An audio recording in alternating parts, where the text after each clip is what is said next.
We've got two speakers today. First of all, Jack from UK-ICN, formerly Public Health England, talking about Sarbecoviruses in bats. And then we have Suresh, who I think I have seen given the best seminar title ever about oh dear, Bambi got COVID. So I think, Suresh, for me, you win the prize for the best title ever for a talk. But without further ado then, Jack, will start straight with you, if we may.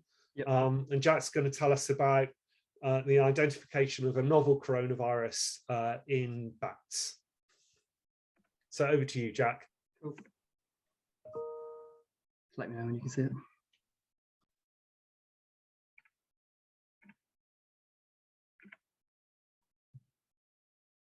Yep, all good. Yeah, okay, we can see the screen and hear you and see the pointer. Cool, full house. Okay, so yeah, like Julian said, I'm a PhD student at UK-ICN, and I'm going to tell you a little bit about a novel Sarbecovirus we found in a lesser horseshoe bat from the UK. So, as we know, bats can act as a natural reservoir for emerging zoonotic viruses, but for the Rhinophilus genus specifically, there are more than 100 species globally. In the UK in particular, we have Rhinophilus ferrum equinum, the greater horseshoe bat, and Rhinophilus hipposideros, the lesser horseshoe bat, which can syntopically roost within the same structure, so there's opportunities for co-infection and viral transfer. And globally, there's obviously a massive risk of syntopic roosting of more than just these two species in the same region. Generally, globally, Rhinophilus bats have been reported to host Sarbecoviruses, which are related to human pathogens of varying degrees. So for Rhinophilus hipposideros specifically, and the Sarbecoviruses it may host, this is the lesser horseshoe bat, as I said, and it's distributed across Europe into the northern tip of Africa, and there are some cases of it being found in the Far East, which you can imagine overlaps with lots of other Rhinophilus host distribution ranges.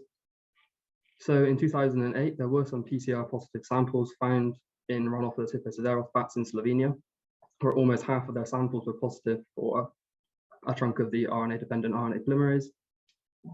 And while we were completing this work, there was similar work happening in Russia, which have also managed to find a full genome from that region called COSTA2. So prior to 2020, there were no full genomes for Sarbecoviruses from Rhinophilus hipposideros, either in Europe or globally. So for this study, we had 53 fecal samples from the lesser horseshoe bat located across different regions, the southwest of the United Kingdom, which we amplified by sequence-independent single-parameter amplification, which is a metagenomic method. And then we did various library preps and sequenced all samples by long-read and short-read sequencing and completed a de novo hybrid assembly. So from these 53 samples, the first step after the CISPR process is to classify the reads metagenomically. So we found that we had one positive sample, which had over 600,000 reads.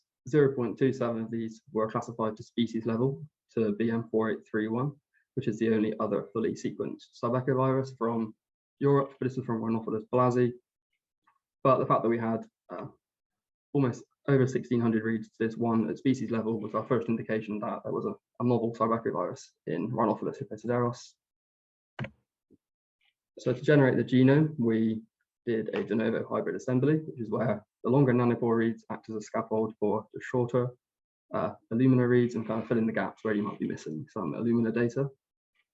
So this generated a 29 kb config, and when in alignment with other Sarbecoviruses, it has comparable organization to these Sarbecoviruses. So it has the long open reading frame at the 3' end encoding all the non-structural proteins, the structural proteins you'd expect to see, so spike, E, M, and N, and then some accessory open reading frames, and a short truncated protein at the end, so open reading frame X, that might not necessarily be a protein, but it is there.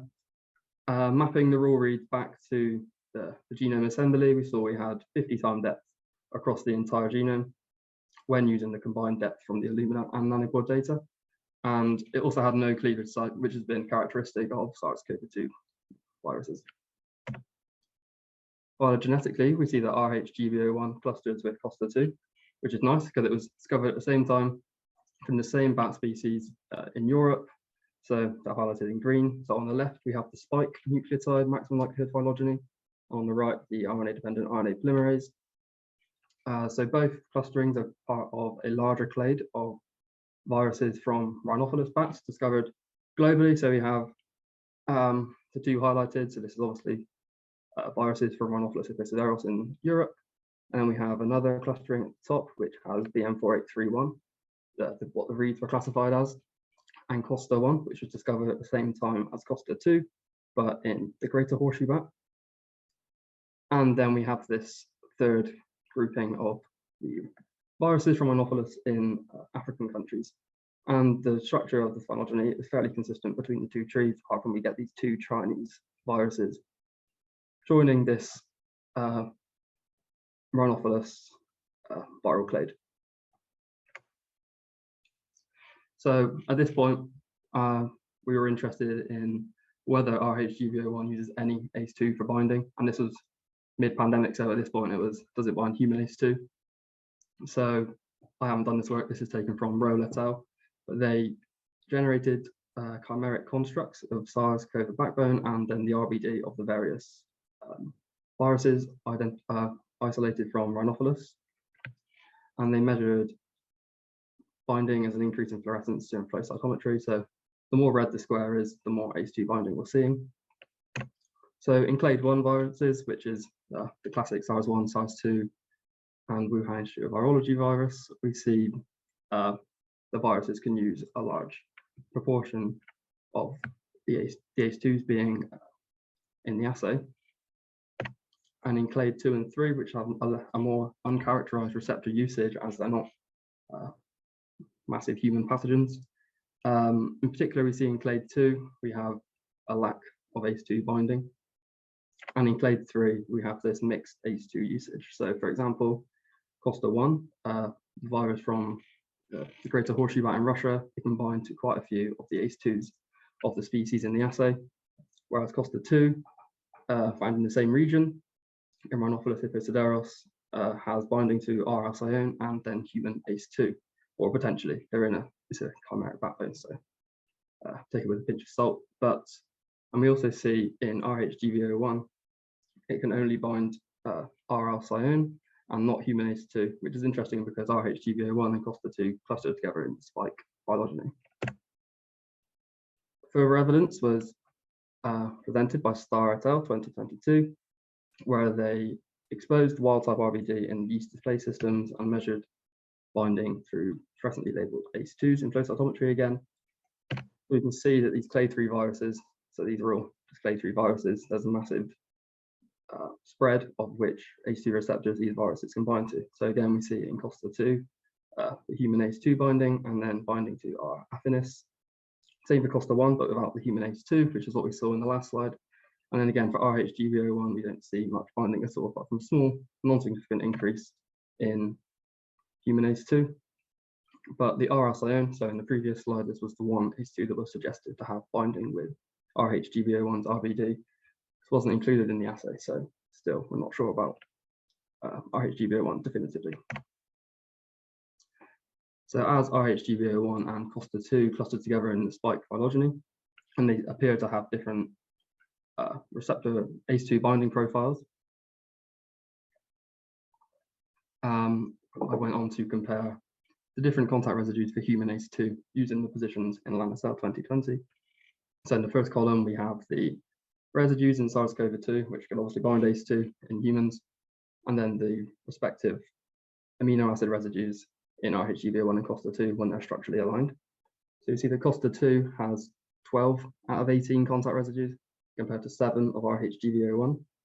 And when we look at the positions of these conserved contact residues, so in RHGV01, we see that they're at opposite ends of the receptor binding motif.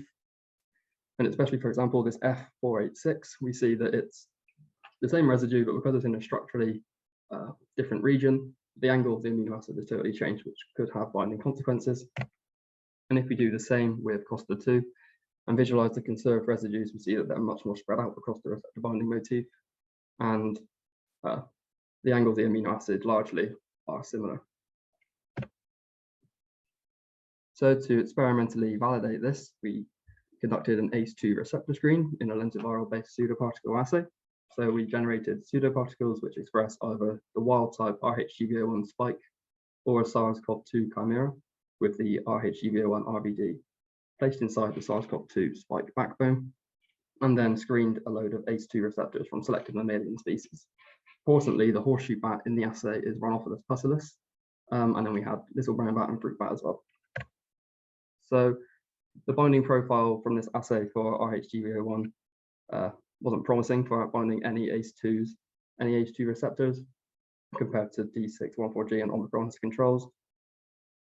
But then, as I said, it hasn't got Rhinophilus hipposideros or Rhinophilus equinum in the assay, which are the two bat ACE2s that you might hypothesize that this RHGBO1 could have binding affinity for. If we think about why the assay might not have worked using phylogenies, the phylogeny on the left is a maximum likelihood tree using the ACE2 amino acid sequences, and we see that our pusillus and our equinum are in separate clades for the ACE2 sequences. And if we then take a tree from another paper from Lee et al. 2007, we see that hipposideros actually clusters with Rhinophilus equinum and not Rhinophilus pusillus. The ACE2 sequence of Rhinophilus hipposideros isn't publicly available, so I cannot place it in the ACE2 tree. But this is a good indication, I think, that to actually rule out ACE2 binding or a non-ACE2 binding virus of RHGBO1, we need to do the sort of ACE2 binding assay with an ACE2, at the very least, from this clade, ideally from Rhinophilus hipposideros. If we then do a pairwise comparison of the Rhinophilus ACE2s, and we look at Rhinophilus pusillus and Ferrum equinum, as these are the two sequences I have access to, there are 71 and 65 amino acid differences between these two ACE2s, which could definitely have binding consequences. We also see variation in ACE2 sequences within one species, the Rhinophilus genus, at the amino acid level. So between the two Rhinophilus Ferrum equinums, for example, there are 8 differences. And within the Rhinophilus sinicus bats, we see more than 8 differences. So it's possible that RHGBO1 might bind an ACE2, for example, from Rhinophilus pusillus, that's not the one in the assay. So the ACE2 sequence for Rhinophilus hipposideros would be required to rule out any ACE2 binding for that virus. To go back to this idea that that RHGBO1 is a non-ACE2 binding Sarbecovirus, we see in the figure from earlier that there are viruses in clade 2 outlined in the darker black box that do lack binding to the host, the host bat's ACE2. So it's not impossible that RHGBO1 doesn't bind ACE2. So to summarize, this is a novel Sarbecovirus at the western extreme of Rhinophilus hipposideros' range. It's more closely related to COSPA2, another Sarbecovirus from Rhinophilus hipposideros, isolated at the same time. The modelling and the screening would indicate no tropism for human ACE2. We need to further work to rule out any ACE2s altogether. And then RHGBO1 could be a non-ACE2 binding Sarbecovirus with a novel receptor for binding.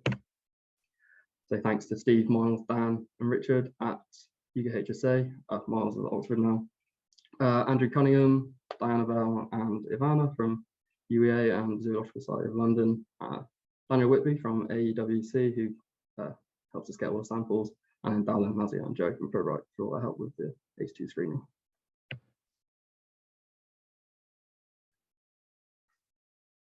Any questions? Thanks very much, Jack.